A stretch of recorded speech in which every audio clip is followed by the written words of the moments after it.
What's up? You got Dana here, and this is my review slash recap of the Head Ice versus Daylyt battle. I have to say that this battle was really good. I think both of them put on a show. I honestly feel like this is some of the best Daylyt that I've seen, and obviously Head Ice was like on something totally different.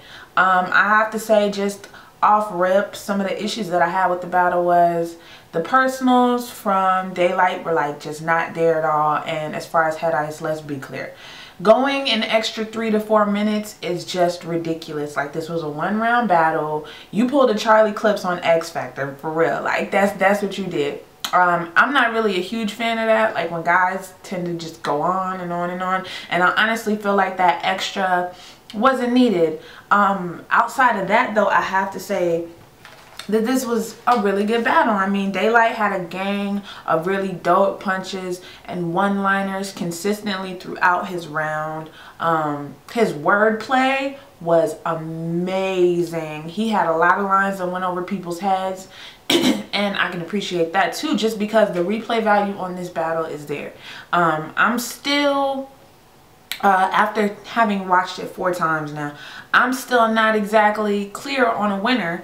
And just to be clear with you on this review, as of now, I don't have a winner picked. I was leaning toward Head Ice initially because I felt like he sunned Daylyt, like straight sunned Daylyt. He was talking real shit, and I feel like I said, with Daylyt so sorely lacking in personals for one reason or another, what Head Ice had to say was connecting with me more. But there's a small part of me that feels like a big piece of that has to do with the fact that he went on longer, and I feel like that's unfair, because who knows, for all we know, Daylyt has some bars in the bag had he been able to go that much longer also. And I kind of sort of feel like this battle should have been 3 rounds, but whatever. Another thing is, I'm just glad that in this battle Daylyt decided to just keep a rap. There was no antics in this battle. I'm sure there are a lot of people that are upset about that. Nigga, I'm not. I want to see you rap. I want to see what you do best. You're one of those guys that are about the bars, and you're about being a good writer. You're about being technical, and it showed in this battle. He had a lot of really dope lines. His intro, I like the new intro. I think it's funny, the whole, you know, if I don't get my 500, I'm gonna clap this shit up, is a nice ode to SM3, and I thought it was funny. I hope he uses it for the rest of his battles. The crusty nigga line was funny to me. The musty nigga line was funny to me. That earthworm gym bar was dope, and it went over people's heads. Not sure as to why, because the way that he delivered it, it was almost as if he was explaining it to you in his cadence. Like him dropping the syllables, the way that he was dropping them, made it easy for it to come through the first time. But it is what it is. I really enjoyed just, you know what I'm saying, him, like I said, just keeping it rap in this battle. Also, like I said, Head Ice sunned Daylyt. And I mean, at the end of the day, Head Ice ain't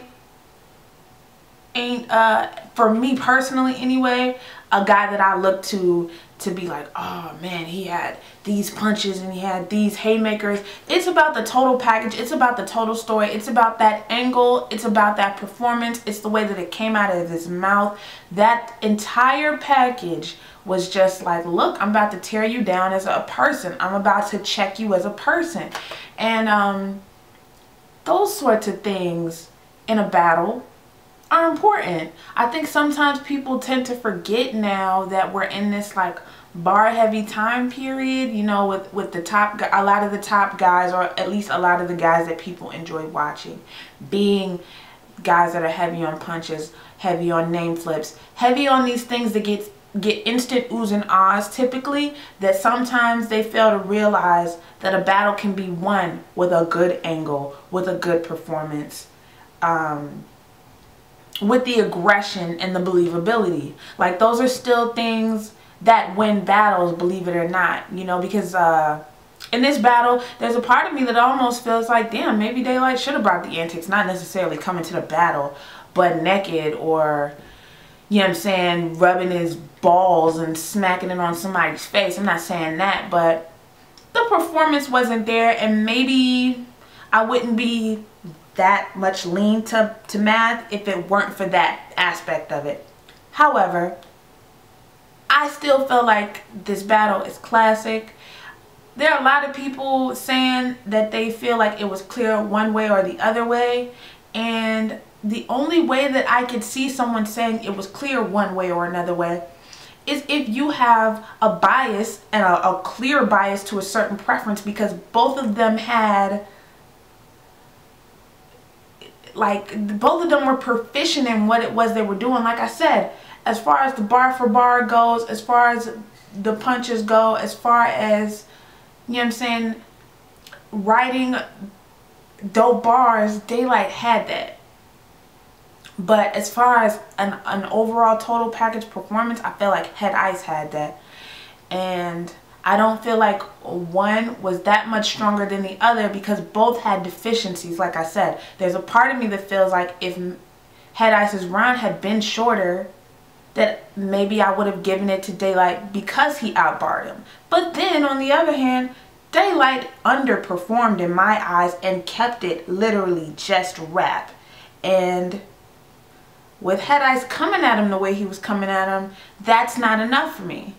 So like I said, I don't have a winner, sadly.